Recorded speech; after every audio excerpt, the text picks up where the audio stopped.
तो मैं ना कल स्विच से लाइट को ऑन कर रहा था, तो मैंने देखा कि स्विच जो है उसका ऊपर का हिस्सा प्लेट का गायब था और उसकी वजह से मुझे करंट लगा। तो इस पूरी घटना के दौरान मैंने अपने पैर में चप्पल पहन रखे थे। इसी के साथ मुझे अपने टीचर की एक बात याद आ गई कि हमारे टीचर कहा करते थे कि आपने चप्पल पहने हुए या फिर आप लकड़ी के सरफेस के ऊपर खड़े हो, यानी कि किसी भी तरह से आप ज़मीन के कॉन्टेक्ट में नहीं हो, तो अगर आप ओपन वायर भी छू लोगे ना, तो भी आपको करंट नहीं लगेगा। तो मैं सोच रहा था कि तो इस केस में मुझे करंट कहाँ से लग गया? तो मेरे साथ आपको भी ये क्वेश्चन हुआ होगा कि भाई बात तो तेरी सही है, तो चलिए समझते हैं इसके पीछे का साइंस और कंसेप्ट ऑफ द फिजिक्स।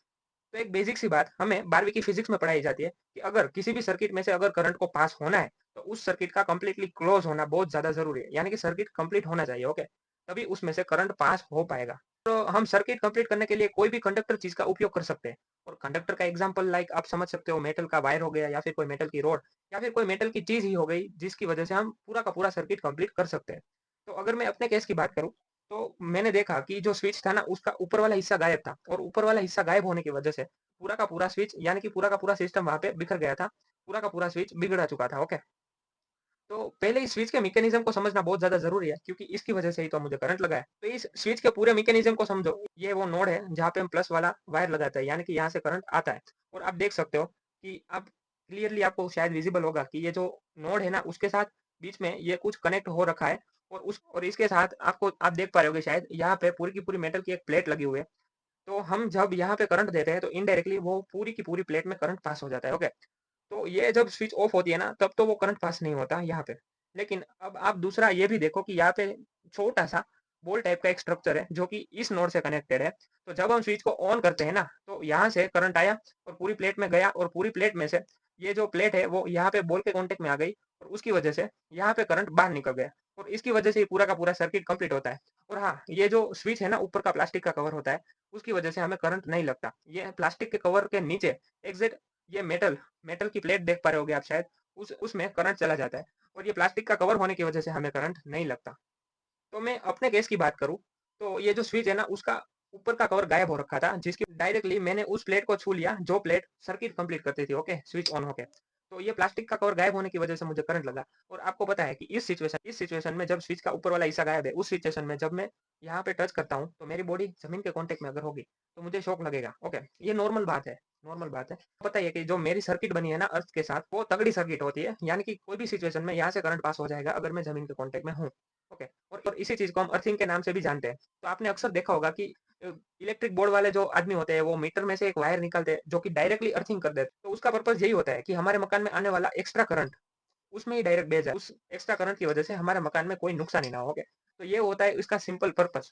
और आपको पता ही है कि अर्थ जो है वो बहुत बड़ा पावर का कंज्यूमर है। जितना भी पावर हो वो खींच लेता है। तो उसकी वजह से वो बेस्ट पावर कंज्यूमर कहलाता है और उसकी वजह से ही पूरा का पूरा पावर चला जाता है, यहाँ पे नहीं जाता।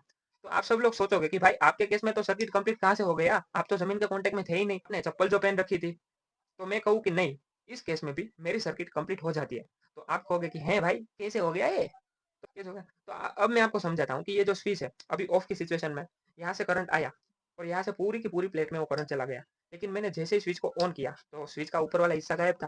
तो मेरा हाथ जो है वो डायरेक्ट मेटल की प्लेट के कॉन्टेक्ट में आ गया और करंट यहाँ से आया, उस प्लेट की वजह से मेरे बॉडी में पूरी बॉडी में करंट चला गया और पूरी बॉडी में से करंट घूम के वापस इस वायर से बाहर निकल गया। इस केस में मेरी बॉडी जो है ना, वो सर्किट का ही एक हिस्सा बन चुकी है। ओके, तो इस केस में मैंने चप्पल पहने हो या फिर चप्पल नहीं पहने हो, मुझे करंट लगेगा ही लगेगा। तो इसी के साथ मुझे अपने टीचर की दूसरी बात याद आ गई कि किसी भी स्विच को अगर ऑन या फिर ऑफ कर रहे हो, तो इंसुलेटर चीज़ से करना। अब ये इंसुलेटर क्या चीज़ है भाई? इंसुलेटर बेसिकली वो चीज़ है जिसमें से करंट पास नहीं हो सकता। और इसके एग्ज़ाम्पल्स है लकड़ी का कोई टुकड़ा या फिर प्लास्टिक का कोई टुकड़ा या फिर कोई ऐसा टुकड़ा जो कि नॉन मेटालिक है, उसे हम इंसुलेटर के नाम से जानते हैं। दूसरी बार जब स्विच ऑन ऑफ करो ना, तो ध्यान रखना, चप्पल पहना हो या ना पहना हो डज़न्ट मैटर, लेकिन हाँ, इंसुलेटर की चीज़ से ही स्विच को ऑन ऑफ करना। ओके। और हाँ, मैं इस केस की बात कर रहा हूँ जहाँ पे हम स्विच को ऑन ऑफ कर रहे हैं, तो आप इंसुलेटर का यूज़ करना। लेकिन हाँ, अगर आपको वायर के साथ हाथ से ही काम लेना पड़ रहा है, यानी कि हाथ से ही कुछ करना पड़ रहा है, तो प्लीज़ आप उस केस में चप्पल पहनना बहुत ज़्यादा ज़रूरी है। और ये भी ध्यान रखना कि कोई दूसरा वायर आपके कॉन्टेक्ट में ना आए। वरना सर्किट कंप्लीट हो जाएगी तो आप जल के खाक हो जाओगे और कुछ होगा नहीं। हो सकता है कि यहाँ पे अगर कोई 12th का स्टूडेंट है, 12th साइंस का स्टूडेंट है या फिर कोई फिजिक्स का टीचर है, तो उसके मन में ये सवाल पैदा लिया होगा कि भाई करंट जो है वो उस रास्ते को प्रेफ़र करता है जहाँ से उसको चलने में कम से कम दिक्कत आए और शॉर्ट डिस्टेंस हो। ओके, तो उसी पाथ को वो चूज़ करता है पहले। तो उसकी वजह से उसका पावर लॉस भी कम होगा ना। मैं आपको बताऊँ कि जब मैंने इस स्विच को टच किया, तो मेरे साथ जो अर्थ के साथ मेरा सर्किट बनेगा ना, वो बेस्ट सर्किट होगा, क्योंकि अर्थ जो है वो तुरंत पावर को खींच ही लेता है। ओके, तो ये बेस्ट सर्किट बन जाएगा। और उसी की वजह से भले ही ये शॉर्ट पाथ हो, उसके बजाय वो मेरी बॉडी से डायरेक्ट होता हुआ अर्थ में चला जाएगा, ओके। बाकी तो बहुत सारे कंसेप्ट है जो कि यहाँ पे लगते हैं, लेकिन हम चीज़ों को 11th और 12th के फिजिक्स के हिसाब से समझ रहे हैं, तो यहाँ पे इतना तो चल जाता है, ओके। बाकी कैसा लगा ये वीडियो? इन्फॉर्मेटिव लगा हो तो लाइक और कमेंट ज़रूर कर देना। और हाँ, अगर आप 11th 12th या फिर नीट के स्टूडेंट हो, तो आपके लिए ही मैंने एक टेलीग्राम चैनल बनाया है, जिसका लिंक आपको डिस्क्रिप्शन बॉक्स में मिल जाएगा। और हाँ, उस ग्रुप में मैं शॉर्ट नोट्स या फिर कोई एडवांस वाले क्वेश्चंस जो कि एडवांस लाइक होते हैं नीट के लिए, या फिर कोई ऐसा मॉड्यूल जो आपको उपयोग हो सके, तो वो मैं अपने फ्री टाइम में डालता रहता हूँ। और हाँ, इस टेलीग्राम चैनल की सबसे खास बात ये है कि वहाँ पे फ्री काउंसलिंग होती है भाई। मंथली और वीकली जब मैं फ्री होता हूँ, तब मैं स्टूडेंट के साथ लाइव आके उसके प्रॉब्लम्स को सुनता हूँ और बेस्ट सॉल्यूशन बताने की ट्राई करता हूँ, ओके। तो यहाँ पे ये सब फ्री ऑफ कॉस्ट होगा, चाहे वो काउंसलिंग हो या फिर कोई एडवांस वाले क्वेश्चन देने की बात हो, ये सब। बाकी अगर आपको ये वीडियो अच्छा लगा हो तो लाइक कर देना, और ऐसे ही इन्फॉर्मेटिव वीडियो के लिए आप हमारे चैनल को सब्सक्राइब भी कर सकते हो। बाकी मिलते हैं ऐसे ही और कंसेप्ट, कंटेंट और इन्फॉर्मेटिव वीडियो के साथ। तब तक के लिए सबको जय हिंद, जय भारत।